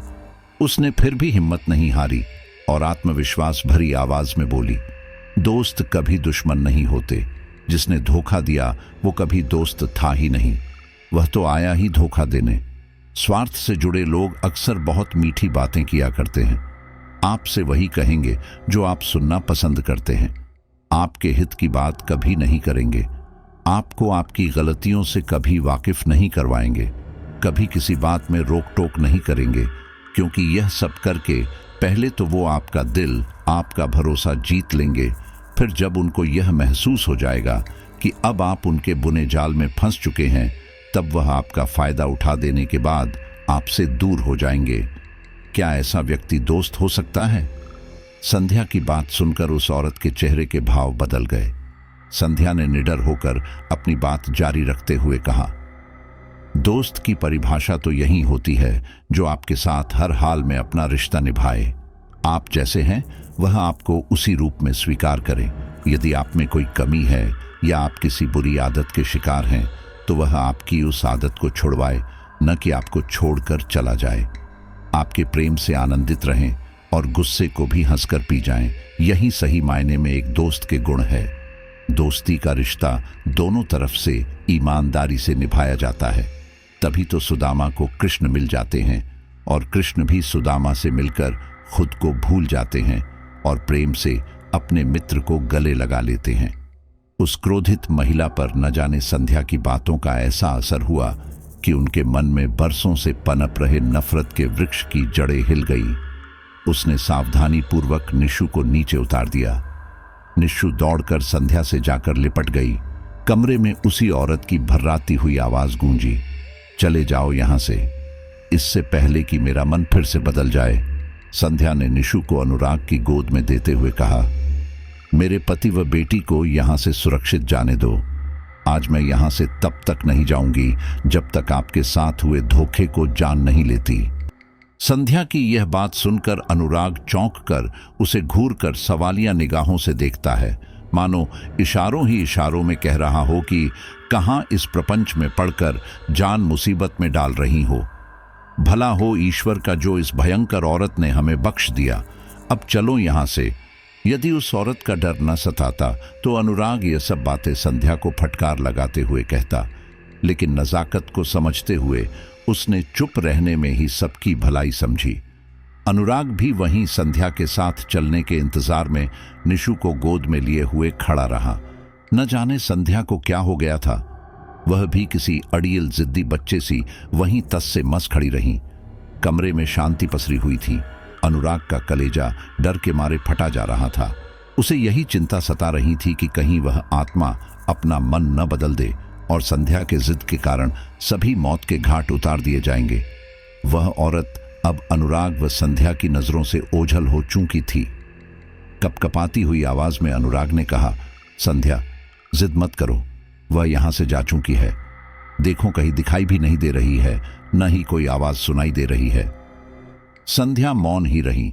वह एक तक रॉकिंग चेयर को आशा भरी निगाहों से देख रही थी। अनुराग को संध्या पर इतना गुस्सा शायद ही कभी आया होगा जितना इस वक्त आ रहा था। उसे संध्या की चुप्पी खल रही थी। उसके जिद्दी स्वभाव पर वह भीतर ही भीतर आग बबूला हो रहा था, मगर उजागर नहीं कर पा रहा था। हालातों के आगे मजबूर था। वह नहीं जानता था कि वह डरावनी औरत सचमुच जा चुकी है या अब भी अदृश्य होकर कमरे में मौजूद है। अनुराग ने दोबारा अपनी बात जोर देकर दोहराई, चलो यहां से संध्या। संध्या पत्थर बनी खड़ी रही, जैसे उसने अनुराग की बात सुनी ही नहीं या सुनकर भी अनसुनी कर दी। अब तो अनुराग का पारा 7वें आसमान पर चढ़ गया। उसके सब्र का बांध टूट गया। उसकी आंख में अंगारे उतर आए। क्रोध की आग में दहकता हुआ वह संध्या की ओर बढ़ा। उसने एक हाथ से निशु को संभाला हुआ था और जैसे ही संध्या के नजदीक जाकर दूसरा हाथ उसके कंधे पर रखा, संध्या ने मुड़कर अनुराग को देखा। संध्या को देखकर अनुराग का चेहरा डर से पीला पड़ गया। उसके चेहरे की हवाई पे उड़ गई। संध्या का चेहरा सफेद झक था। उसकी आंखों की पुतलियां भी सफेद थीं, या पुतलियां थीं ही नहीं, ये तो बिना पुतलियों की आंखें थीं। होठों पर चौड़ी सी मुस्कान थी और खून से सने हुए लाल सुर्ख दांतों के बीच से बाहर लपलपाती हुई जीभ होठों पर फिराकर संध्या ने तेज हुंकार भरी। टॉर्च की सारी रोशनी संध्या के चेहरे पर ठहरी हुई थी। उस रोशनी में चमकता हुआ उसका चेहरा बहुत ही खौफनाक लग रहा था। वह घूरती हुए बोली, आज भी पुरुष स्वार्थी ही निकला, कल भी पुरुष स्वार्थी ही था। इतना कहने के बाद संध्या जैसे ही अनुराग के ऊपर हमला करने दौड़ी, निशु डर कर जोर से चिल्लाई, मम्मा। संध्या सामान्य होकर जमीन पर गिर पड़ी। हमला करती हुई संध्या के पैर ठिठक गए। उसके अंदर की बुरी शक्ति मानो शरीर से फुर्ती से निकल गई। अनुराग ने फौरन निशु को गोद से उतार दिया और संध्या की ओर कदम बढ़ा दिए। संध्या बेहोश हो गई थी। अनुराग ने उसे सावधानी पूर्वक उठाया, फिर निशु की ओर देखते हुए कहा, बेटा आप मेरे आगे आगे चलो। निशु तुरंत अनुराग के आगे हो गई और चलने लगी। अनुराग निशु और संध्या को सुरक्षित उस कमरे से बाहर ले आए। अनुराग ने संध्या को सावधानी पूर्वक पलंग पर पहले से गहरी नींद में सो रहे सोनू के पास लेटा दिया। निशु भी संध्या के सिरहाने जाकर चुपचाप खड़ी हो गई। अनुराग अब तक खौफजदा था। उसने निशु को भी संध्या के पास लेटा दिया। अनुराग ने संध्या के दाएं बाएं लेटे हुए अपने दोनों मासूम बच्चों को सरसरी निगाहों से प्यार से देखा। फिर उनसे नजरें हटाकर संध्या की ओर देखा। उसकी आंखों में करुणा के साथ डर भी उतर आया था। कहीं उस आत्मा ने संध्या के शरीर को तो अब अपना घर नहीं बना लिया। इस विचार भर से अनुराग सिहर उठा। उसे अपना हलक सूखता हुआ सा महसूस हुआ। प्यास से उसके होंठ सूख गए थे। त्वचा की रुखी सी परत उसके होंठों पर जम गई थी। सुबह होने ही वाली थी। अनुराग ने घड़ी पर नजर डाली। 3:45 बज रहे थे। रात बीत चुकी थी। अनुराग ने चैन की सांस ली। पंडित जी के मुताबिक आत्मा की शक्तियां सिर्फ रात को ही अधिक प्रभावशाली होती हैं। अब खतरा टल गया था। अनुराग के हाथ पैर शिथिल हो गए थे। उसमें अब इतनी हिम्मत भी नहीं बची थी कि वह उठकर किचन में जाकर पानी पी आए। वह आंख मूंदकर सोनू के पास पड़ी खाली जगह पर लेट गया। उसकी सांस अब भी धौंकनी की तरह चल रही थी। प्यास से गला सूखे जा रहा था और नींद का उससे मानो कोई वास्ता ही न था। वह यूं ही लेटा रहा। सहसा उसे महसूस हुआ कि कोई उसे घूर रहा है। कोई है जो उसके ठीक पास खड़ा हुआ है। उसने झटके से आंखें खोली, पर वहां कोई नहीं था। उसने अपने बगल में सो रहे बीवी बच्चों की ओर देखा। वह भी सो रहे थे। गहरी सांस छोड़ते हुए अनुराग फिर से अचेत सा बिस्तर पर लेट गया। इस बार फिर से उसे यही महसूस हुआ कि उसके पास कोई खड़ा हुआ है। उसने बिना आंखें खोले करवट बदल ली। अब तो उसे लगा जैसे कोई उसके चेहरे के ठीक सामने ही आ गया है। उसने इस बार हौले हौले अपनी पलकें ऊपर उठाते हुए आंखें खोलना शुरू किया तो उसकी आंखें डर से फटी की फटी रह गई। वह औरत ठीक अनुराग के सामने थी। वह मुस्कुरा रही थी। उसकी मुस्कान चेहरे को और अधिक भयानक बना रही थी। अनुराग बुरी तरह से चीख पड़ा। लगा जैसे कोई शेर दहाड़ रहा हो या हाथी चिंघाड़ रहा हो। उसकी चीख सुनकर बच्चों सहित संध्या की नींद टूट गई। दोनों बच्चे डर कर अपनी मां से लिपट गए। संध्या ने दोनों को दुलारा, फिर बच्चों से अलग होकर उठकर पलंग के उस तरफ गई जिधर अनुराग करवट लेकर सोया हुआ था। जब संध्या अनुराग के नजदीक पहुंची तो उसे अनुराग शांत भाव से सोया हुआ दिखाई दिया। संध्या ने धीरे से उसके कंधे पर हाथ रखा और दबी आवाज में उसे पुकारा, अनुराग। अनुराग ने कोई उत्तर नहीं दिया, जस का तस सोया रहा। संध्या ने मन ही मन सोचा, जरूर कोई डरावना सपना देख रहे होंगे और गहरी नींद में चीख पड़े। आश्वस्त होकर संध्या पुनः अपनी जगह पर आकर बच्चों को खुद से चिपटाकर सो गई। करवट लिए सोए हुए अनुराग ने झटके से अपनी आंखें खोली। उसकी अंगारों सी धधकती हुई आंखों से प्रतिशोध की लपटें साफ दिखाई दे रही थीं और चेहरे पर कुटिल मुस्कान तैर रही थीं। संध्या इस बात से अनभिज फिर से अपनी जगह जाकर सो जाती है। भोर का सूरज पूर्व दिशा से झांक रहा था। पूर्व दिशा भी लालिमा लिए हुए थी। लगता था जैसे सूरज अपने मां के लाल महीन आंचल के पीछे से छपकर देख रहा हो। संध्या की नींद तेज आवाज से उचट गई। वह झटके से उठकर बच्चों को देखती है। दोनों बेफिक्र होकर गहरी नींद में सो रहे थे। लेकिन यह क्या, अनुराग बिस्तर पर नहीं थे। संध्या ने साड़ी का पल्लू अपनी कमर में खोंसते मन ही मन सोचा, अनुराग इतनी सुबह कहाँ चले गए। अनुराग को ढूंढते हुए संध्या किचन में जाती है तो वहां अनुराग को फर्श पर बैठा हुआ पाती है। अनुराग सुड़क सुड़क की आवाज करते हुए कुछ खा रहा था। संध्या को उसका ऐसा बर्ताव अजीब लगा। आशंकित मन से डरते हुए कपकपाते हाथ को जब संध्या ने अनुराग के कंधे पर रखा तो वह झटके से पलटा। उसका मुंह टोमेटो सॉस से सना हुआ इतना भयानक लग रहा था मानो अनुराग किसी का रक्तपान कर रहा था। संध्या की चीख निकल पड़ी। वह तेजी से अनुराग की ओर दौड़ी। उसने अनुराग के हाथ से सॉस की बोतल छुड़ा ली। वह अपने पल्लू के सिरे से अनुराग का मुंह पोंछते हुए बोली, ये क्या कर रहे हैं आप। अनुराग ठहाका लगाकर हंसा और हाथ को जमीन पर टिकाकर किसी चौपाए जानवर की तरह पोजीशन लेकर किचन से हाथ पैर के सहारे चलता हुआ तेजी से वहां से निकल गया। उसका इस तरह से चलना न सिर्फ अजीब व गरीब था बल्कि देखने पर वह दृश्य रोंगटे खड़े कर देने वाला था। उधेड़बुन में ही संध्या भी तेजी से किचन के बाहर निकली।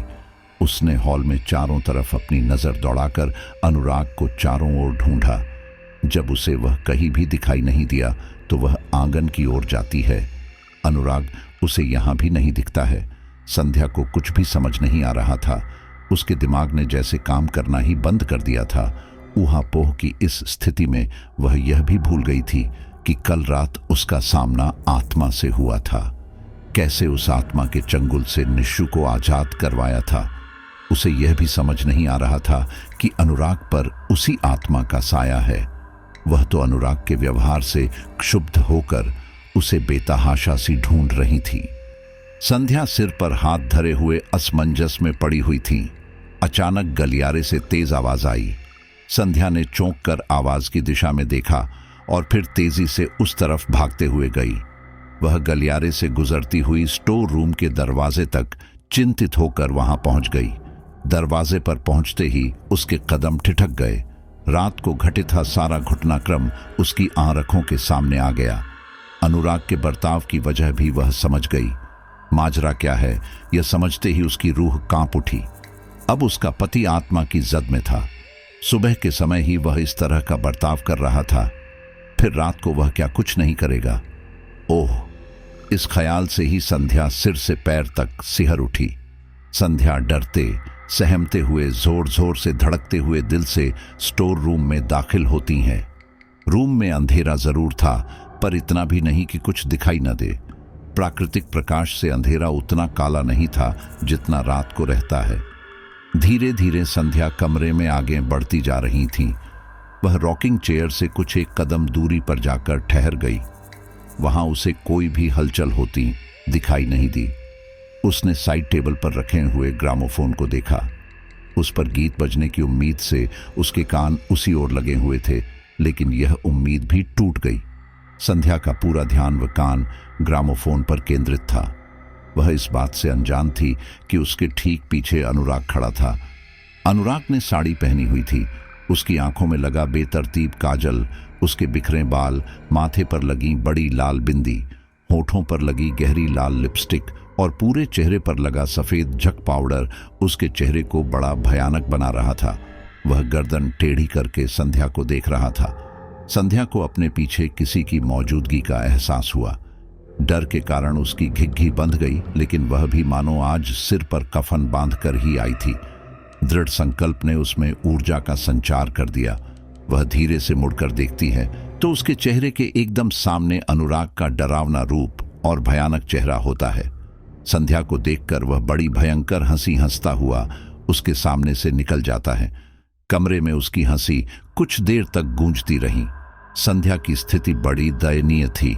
महिला की सी चाल चलते हुए अपने पति को उसने दर्द भरी निगाहों से देखा। उसकी आंख आंसुओं से छलछला उठी। अनुराग रॉकिंग चेयर पर जाकर बैठ गया। चेयर से सिर टिकाकर आंख मुंदे हुए वह आराम फरमाने लगा, जैसे संध्या के होने से उसे कोई फर्क ही नहीं पड़ा। संध्या को समझ ही नहीं आ रहा था कि वह क्या करे क्या न करे। उसे लगा जैसे उसका सब कुछ उजड़ने जा रहा था। वह अपने ही विचारों में उलझी हुई थी कि एक आवाज गूंजी, चली जाओ यहां से। अब तक मैं बिल्ली के शरीर में रहकर इस घर की रखवाली किया करती थी, लेकिन अब मुझे मानव शरीर मिल गया है। यही है मेरा असली घर। अब मैं हमेशा यहीं रहूंगी। महिला पुरुष मिश्रित युगल स्वर में अट्टहास करती हंसी एक बार फिर से सुनसान कमरे में गूंज उठी। संध्या निर्भीक होकर डटी रही। जब हंसी थम गई तब वह दृढ़ता से बोली, आज यहां से या तो मैं अपने पति को साथ लेकर जाऊंगी या फिर यहीं इस कमरे में प्राण त्याग दूंगी। मैं मौत से नहीं डरती, न ही किसी आत्मा का डर है। मैं सिर्फ परमात्मा से डरती हूं, और मैंने आज तक ऐसा कोई कृत्य नहीं किया है जिसकी वजह से मुझे तुम इतनी कठोर सजा दे सकती हो कि मुझसे मेरा पति छीन पाओगी। अनुराग खुद को जकड़ा हुआ सा महसूस कर रहा था। वह संध्या से बहुत कुछ बोलना चाहता है, लेकिन कुछ भी कह नहीं पाता है।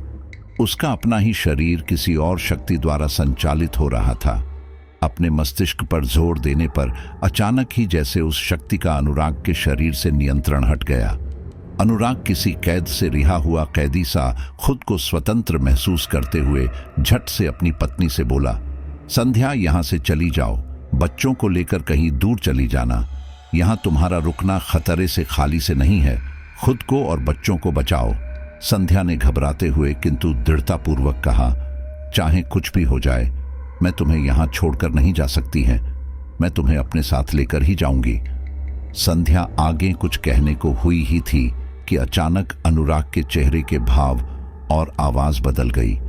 वह संध्या को घूरते हुए बोला, जिंदा या मुर्दा, कैसे ले जाओगी अपने पति को? अब अनुराग मेरा है, यह घर मेरा है, मैं इस घर की मालकिन हूं। संध्या ने गिड़गिड़ाते हुए रोकर कहा, कौन हो तुम? हमसे तुम्हारी क्या दुश्मनी है? मेरे पति ने तुम्हारा क्या बिगाड़ा है? यह सब करके तुम्हें क्या हासिल होगा? संध्या की इस बात पर उस औरत को इतना गुस्सा आया कि अनुराग के शरीर से निकलकर वह औरत ठीक संध्या के सामने आ गई। वह बोली, यह सब करके मुझे सुकून मिलता है। जैसे मैं तड़पी थी वैसे ही लोगों को इस बंद कमरे में तड़प कर मरता हुआ देखकर मुझे ठंडक मिलती है। संध्या ने इस बार उस औरत को धिक्कारते हुए कहा, न जाने कितने सालों से बदले की आग में जलते हुए तुमने अब तक कितने ही बेगुनाहों को इस आग में झोंक दिया, फिर भी अब तक ठंडक न पा सकी। तभी तो आज तक आत्मा बनकर भटक रही हो। क्या यह सिलसिला यूं ही जारी रखकर हमेशा ऐसे ही रहोगी या क्षमादान देकर स्वयं को मुक्त करने का प्रयत्न करोगी? इस तरह से तो तुम हमेशा इस घर में कैद रहकर यहां भटकती रहोगी। जिस इंसान ने तुम्हें धोखा दिया उससे भी कहीं अधिक धोखा तुमने अपने आप को दिया है। यह तुम्हारी गलतफहमी है कि तुम लोगों को तड़पा रही हो। असल में तो तुम खुद को ही सजा दे रही हो। तुम खुद ही हो अपनी दुश्मन। संध्या के इतना कहते ही वह गुस्से से तिलमिला उठी। उसकी भयानक काली पत्थरीली आंखों में अंगारे उतर आए। चिंघाड़ते हुए उसने संध्या का गला पकड़ लिया और एक झटके में उसके शरीर को ऊपर उठा लिया। उसकी हथेलियां संध्या के गले पर कसती चली जा रही थीं। हवा में संध्या के पैर व गले में पड़ा दुपट्टा लहरा रहा था। संध्या की सांसें थमने लगी थीं। उसका शरीर पस्त पड़ने लगा था। अनुराग रॉकिंग चेयर पर बेसुध पड़ा हुआ अधखुली आंखों से यह सब नजारा देख रहा था। न जाने उसके अंदर अचानक से फुर्ती आ गई। वह साइड में रखी हुई टेबल का सहारा लेकर झटके से खड़ा हो गया। उसके यूं खड़े होने से पुरानी जर्जर टेबल का एक पाया टूट गया और टेबल सहित ग्रामोफोन धड़ाम से जमीन पर गिर गया। ग्रामोफोन के गिरते ही ड्रेसिंग टेबल का शीशा भी तेज धमाके की आवाज के साथ दरक गया और फिर टूटकर चकनाचूर हो गया। जमीन पर जहां तहां शीशे के टुकड़े बिखर गए। टुकड़ों में उस औरत का ही अक्स दिखाई दे रहा था। उसने संध्या को एक तरफ फेंक दिया और जमीन पर धम्म से बैठ गई। संध्या अब भी ऊर्जाहीन थी। वह हांफते हुए उस औरत की ओर देख रही थी। अनुराग संध्या की ओर दौड़कर जाता है। अनुराग का साथ पाते ही संध्या को राहत महसूस हुई। अनुराग व संध्या ने जमीन पर बैठी हुई उस महिला को सहमते हुए देखा। कमरे में ऐसी शांति पसरी हुई थी जैसी शांति तूफान के आने से पहले होती है। संध्या की बातों का उस औरत पर गहरा असर पड़ा। उसे एहसास हुआ कि बदले की आग में जलकर उसने अपने आप को इस घर की चार दीवारी में कैद कर लिया है। इस तरह से तो वह सदियों तक भटकती रहेंगी, क्योंकि आत्मा तो अमर है, उसका तो कोई अंत ही नहीं है। ये घर, शरीर, इस घर में आने वाले लोग, यह सब कुछ नश्वर है। एक न एक दिन इन सबको नष्ट हो जाना है। फिर वह किस पर अपना अधिकार जमाएंगी, किनसे बदला लेंगी, किन्हें तड़पाएगी। आज उसे अपना अब तक का यह सफर बहुत भयानक जान पड़ रहा था। उसने इस प्रेतयोनि से मुक्ति का कभी कोई उपाय ही नहीं किया।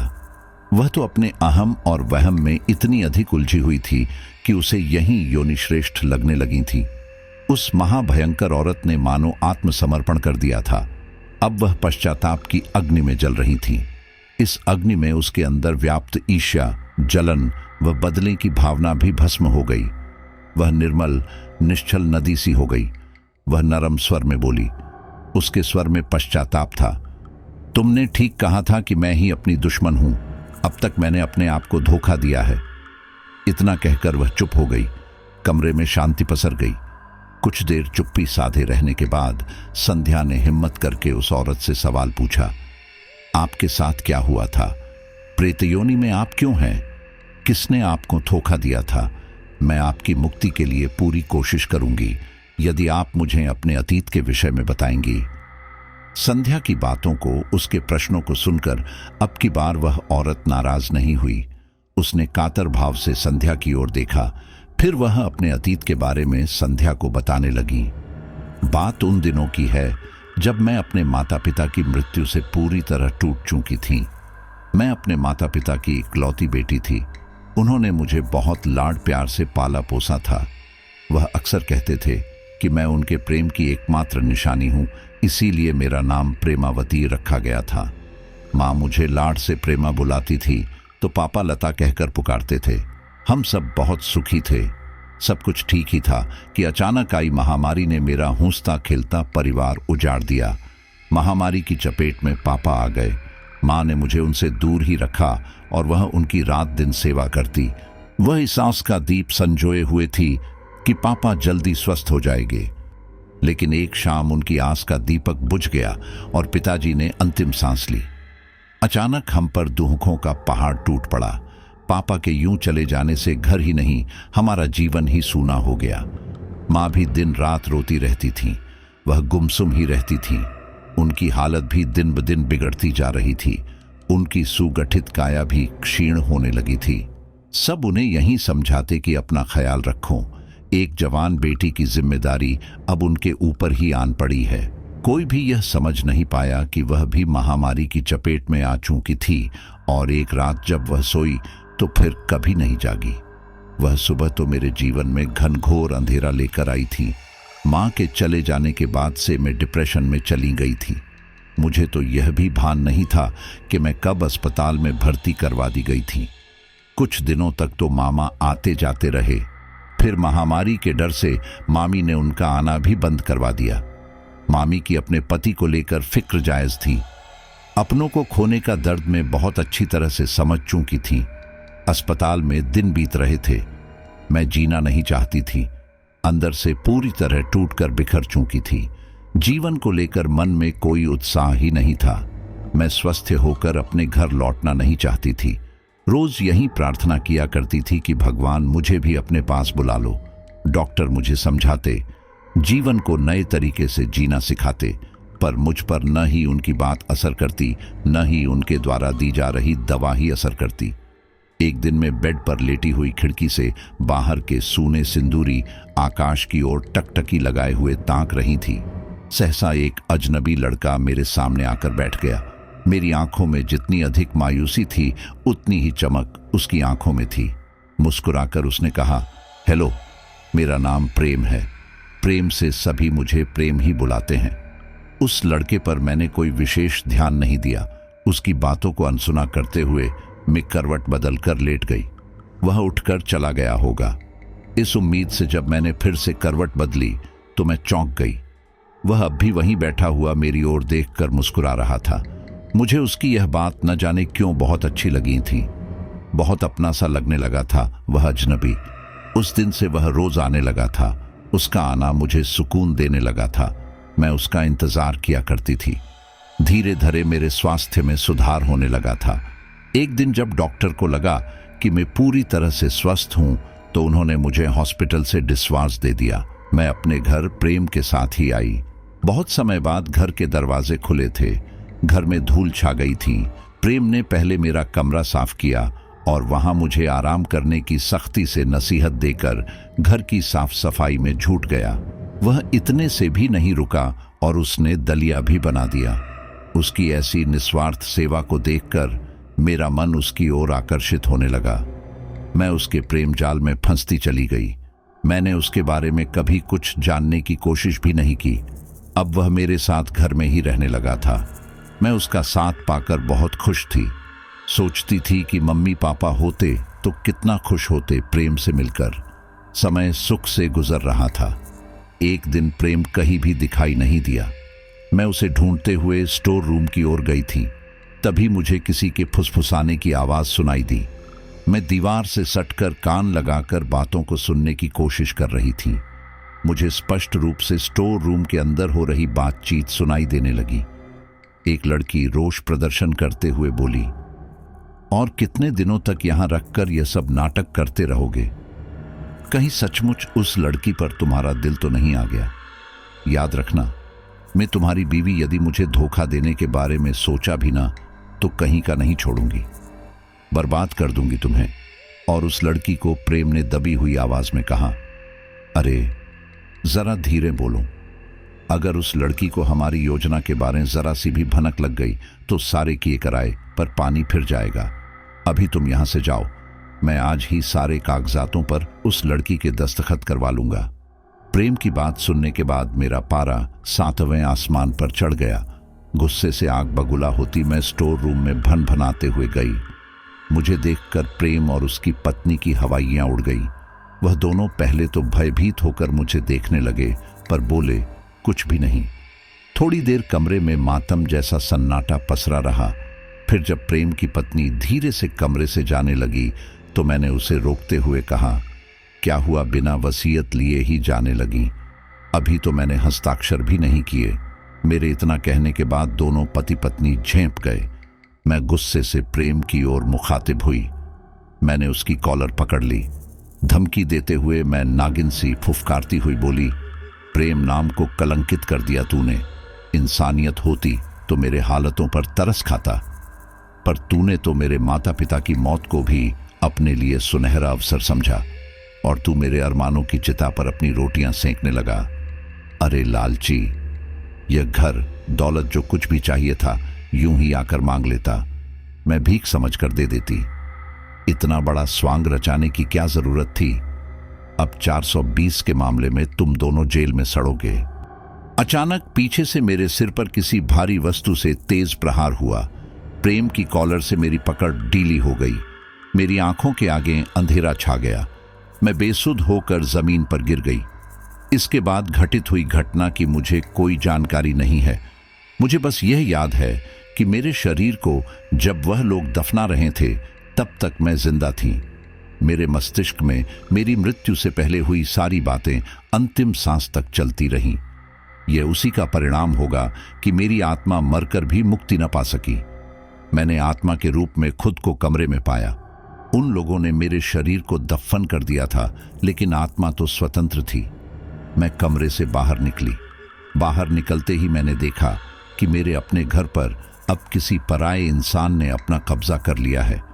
प्रेम उसकी पत्नी के साथ बेखौफ होकर रह रहा था। मेरे घर का सारा सामान, जिसमें मेरी मम्मी की ड्रेसिंग टेबल, पापा का ग्रामोफोन और भी अनेक यादगार वस्तुएं कबाड़ समझकर आंगन में रख दी गई थी। शायद वह इन सब के लिए कबाड़ी से सौदा कर चुके थे। अब तो बस रुपये के बदले सारा सामान घर से हटाने की देर भर थी। मैंने ही अपनी शक्तियों से वह सारा सामान स्टोर रूम में रख दिया था। इसी घटना से शुरू हो गया था मेरा भूतिया खेल। इस खेल में वो बिल्ली भी मेरी सहयोगी बनी जो प्रेम की पत्नी की पालतू बिल्ली थी। सामान के यूं गायब हो जाने को शुरुआत में प्रेम और उसकी पत्नी मिलोनी ने उसे चोरी की घटना ही समझा, लेकिन एक दिन उन्हें जब सामान स्टोर रूम में व्यवस्थित रखा हुआ दिखाई दिया तो दोनों का माथा ठनका। दोनों ने एक दूसरे से यही प्रश्न पूछा, यह सारा सामान यहां कैसे आया? शायद उस दिन सफाई करने के लिए जो लड़का आया था वही यह सारा सामान यहां रख गया होगा। उसने हमसे पूछना जरूरी नहीं समझा होगा, क्योंकि सभी लोग कबाड़ को स्टोर रूम में ही रखवाते हैं। इसके बाद आश्वस्त होकर दोनों ने सामान से ध्यान हटाकर अपने मकसद पर ध्यान केंद्रित किया। प्रेम ने जल्दबाजी करते हुए मिलोनी से कहा, डॉक्यूमेंट को लेकर मैंने सारी फॉर्मेलिटी कर दी है। पहले यदि ऐसा पता होता कि यूं एन बखत वकील साहब प्रेमावती के अंगूठे के निशान भी मांग लेंगे तो मैं उसी वक्त निशान ले लेता जब वह मृत पड़ी हुई थी। अब फिर से गड़े मुर्द को निकालकर गधा हम्माली करो और निशान लो, ये सचमुच थका देने वाली प्रक्रिया है। यह कहकर वह कुदाल से फर्श उखाड़ने लगा। मिलोनी भी उसकी मदद करवाने लगी थी। दोनों इस बार से अनजान थे कि उनके ठीक सामने प्रेमावती की आत्मा उन्हें ही गुस्से से घूर रही थी। प्रेमावती ने अपनी उपस्थिति का एहसास दिलाने के लिए ग्रामोफोन ऑन कर दिया। वहीं गीत उस सुनसान पड़े कमरे में ठक ठक करती खुदाई की आवाज के साथ बज उठा, दुश्मन न करे दोस्त ने वो काम किया है। गीत बजते ही प्रेम की सिट्टी पिट्टी गुल हो गई। उसके हाथ से कुदाल छूट गई। पहले से ही पसीने से तरबतर उसके शरीर में खौफ के कारण सिहरन सी दौड़ पड़ी। उसके हाथ पैर थर थर कांपने लगे। मिलोनी ने ग्रामोफोन बंद कर दिया। वह प्रेम को झकझोरते हुए बोली, क्या हुआ? रुक क्यों गए?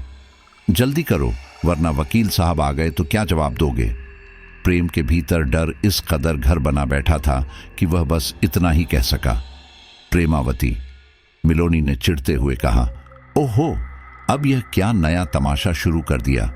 वह मर चुकी है, उसी की लाश निकालने हम यहां आए हैं। चलो अब जल्दी से कुदाल उठाऊं और खोदना शुरू करो। मिलोनी की बात का प्रेम पर कोई असर नहीं हुआ। वह अपनी जगह से टस से मस भी नहीं हुआ। मिलोनी अपनी ही धुन में मिट्टी को हटाती जा रही थी। सहसा उस पर उसकी ही पालतू बिल्ली ने हमला कर दिया। वह अपने चेहरे से बिल्ली को हटाने की लाख कोशिश करती रही, पर बिल्ली उसके चेहरे को नोचती रही।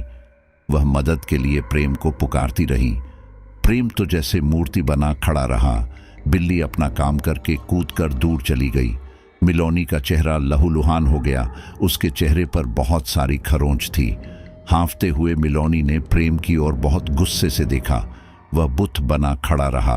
उससे ध्यान हटाकर मिलोनी ड्रेसिंग टेबल की ओर गई। वह अपना चेहरा देखकर चौंक गई। वह अपने चेहरे के निशानों को देख ही रही थी कि आईने में उसे अपने पीछे प्रेमावती दिखाई दी। उसने झटके से पीछे मुड़कर देखा, वहां कोई नहीं था। गहरी सांस छोड़कर उसने जैसे ही आईने की ओर फिर से मुंह किया, इस बार आईने में मिलोनी का अक्स नहीं बल्कि प्रेमावती दिखाई दी। उसके चेहरे की मुस्कान बड़ी भयानक थी। मिलोनी को लगा कि यह उसकी आंखों का वहम है। उसने कसकर अपनी आंखें मूंद ली। उसका कलेजा जोर जोर से धड़क रहा था। वह आंख मूंदे खड़ी रही। तभी उसके कंधे पर किसी ने हाथ रखा और वह बुरी तरह से घबराकर चीख पड़ी। अगले ही पल उसे प्रेम का ख्याल आया। उसने चैन की सांस लेते हुए कहा, ओ प्रेम, तुम हो। मैं तो भूल ही गई थी कि यहां मैं अकेली नहीं हूं। इतना कहने के बाद जैसे ही मिलोनी ने पलटकर देखा, सामने का नजारा देखकर उसके चेहरे का रंग बदल गया। प्रेम का शरीर हवा में लहरा रहा था। मिलोनी के ठीक सामने प्रेमावती खड़ी हुई थी। यह प्रेमावती की आत्मा नहीं, वरन उसका मृत शरीर था जो मिट्टी से सना हुआ था। शरीर की त्वचा सफेद झकपड़ चूकी थी। सिर पर प्रहार होने से जो खून बहा था वह रिसकर चेहरे तक सूख गया था। प्रेमावती के मृत शरीर ने भी अपने कदम उसकी तरफ बढ़ा दिए। मिलोनी पीछे हटती जा रही थी। वह धड़ाम से उसी गढ़ में जा गिरी जो उसने अपने पति प्रेम के साथ मिलकर प्रेमावती की लाश ठिकाने लगाने के लिए खोदा था। मिलोनी हैरान थी कि वहां पर पहले से ही मिलोनी की लाश पड़ी हुई थी। वह उसी लाश के ऊपर गिर गई थी। उसने फुर्ती दिखाई और जैसे ही गट्टे के बाहर आने लगी, उसके सिर पर पीछे से किसी ने ठीक उसी प्रकार भारी वस्तु से प्रहार किया जैसा मिलोनी ने प्रेमावती के सिर पर किया था। मिलोनी लड़खड़ाकर फिर से गड्ढे में गिर गई। गड्ढे के आसपास लगे मिट्टी के ढेर से अपने आप ही मिट्टी मिलोनी के जीवित शरीर पर डलने लगी थी। देखते ही देखते मिलोनी का जीवित शरीर मिट्टी में दफन हो गया था। उस पर फिर से फर्श लग गया। कमरे में शमशान जैसी शांति पसर गई। हवा में लहराते हुए प्रेम ने यह सब घटनाक्रम अपनी आंखों से देखा। वह अपना मानसिक संतुलन खो बैठा। वह अस्पताल के एक बिस्तर पर दाईं करवट लेकर प्रेम सोया हुआ था। जब उसने करवट बदली तो उसके सामने प्रेमावती बैठी हुई मुस्कुरा रही थी। वह बोली, तुमने अस्पताल से लेकर मेरे घर आने तक मेरी बहुत सेवा की थी। अब मैं भी तुम्हारी सेवा में कोई कसर नहीं छोड़ूंगी। तेज भयानक हंसी प्रेम के कानों के पर्दों को चीर रही थी। उसने अपने कानों पर हथेलियों को रख लिया और उन्हें कसता चला गया, लेकिन हंसी की गूंज सुनाई देना बंद नहीं हुई। वह पागल खाने में रोज तिल तिल करके मर रहा था। वह दुआ में भी मौत मांगा करता था। अतीत की यादों से बाहर निकलकर प्रेमावती ने संध्या से कहा, बस यही थी मेरी कहानी। मैंने इस घर में आने वाले किसी भी अन्य व्यक्ति को मौत के घाट नहीं उतारा। मैं उनके सामने आती, इतने पर ही कई लोग यह घर छोड़कर चले गए। इस घर को किराए पर देने वाला भी मेरे मामा का लड़का ही है। वह भी यहां कभी नहीं ठहरा। तुम लोग पहले ऐसे लोग थे जो मुझसे डरे। लेकिन फिर भी यहाँ डटे रहे। इतना ही नहीं, मेरे क्रोध का भी सामना तुम दोनों ने मिलकर किया। तुम्हें देखकर मुझे मेरे माता पिता की याद आ गई। वह दोनों भी एक दूसरे से इसी तरह प्रेम किया करते थे। मैं यह घर तुम्हारे नाम करती हूँ। यहाँ रुखी अलमारी में इस घर के कागज रखे हैं, तुम वह कागज ले लो। आज ही मेरे मामा के बेटे और वकील साहब को बुलवा लो। इसके बाद मेरे शरीर का अंतिम संस्कार करवाकर यहाँ मेरे निमित्त शांति पाठ व कथा भागवत करवा लेना। मेरी मुक्ति हो जाएगी। संध्या ने हाथ जोड़कर कहा, आपकी मुक्ति के लिए जो कुछ आपने बताया हम वह अवश्य करेंगे, लेकिन यह घर हम अपने नाम नहीं करवाना चाहते हैं। प्रेमावती ने मुस्कुराकर कहा, मेरी मुक्ति के बदले में इसे उपहार स्वरूप रख लेना। इसके बाद सब कुछ वैसा ही हुआ जैसा प्रेमावती चाहती थी। भागवत कथा के अंतिम दिन पूर्णाहुति के धुएं के साथ ही एक साया भी आकाश की ओर चला गया। प्रेमावती को मुक्ति मिल गई थी। तो साथियों, हमारी आज की ये स्टोरी यहीं पर कंप्लीट होती है और मुझे पूरा यकीन है कि ये स्टोरी आपको काफ़ी पसंद आई होगी। अगर आप आखिर तक कहानी सुन रहे हैं तो फिर मुझे बताइए कि पूरी स्टोरी सुनने के बाद आपको इसमें कितना ज़्यादा डर लगा या फिर इमोशन से आपका दिल भर गया। मुझे कमेंट में ज़रूर बताना। और अब हम अपने कुछ लॉयल फ्रेंड्स के नाम ले लेते हैं। सना खान, नॉर्थ ईस्ट मणिपुर, राखी शर्मा जयपुर, प्रभात, अशरफ हुसैन नेपाल, अमन शर्मा दिल्ली, सनी बघेल आगरा, परिधिराज छत्तीसगढ़, ज्ञानचंद गांधीनगर, इमामुद्दीन दुबई, पूनम सोनीपत, रूपा शर्मा नागपुर, तानिया मोंडल वेस्ट बंगाल, राकेश कुमार अमृतसर, महेश नासिक, मुस्कान हिमाचल प्रदेश, शशि सिंह मुंबई, अरविंद नधाणी राजकोट, दीप पाबला खरार मोहाली, मुस्कान गुड़गांव, संतोष पुजारी मैसूर। चलिए फिर बहुत बहुत धन्यवाद। मिलते हैं अगली स्टोरी पर।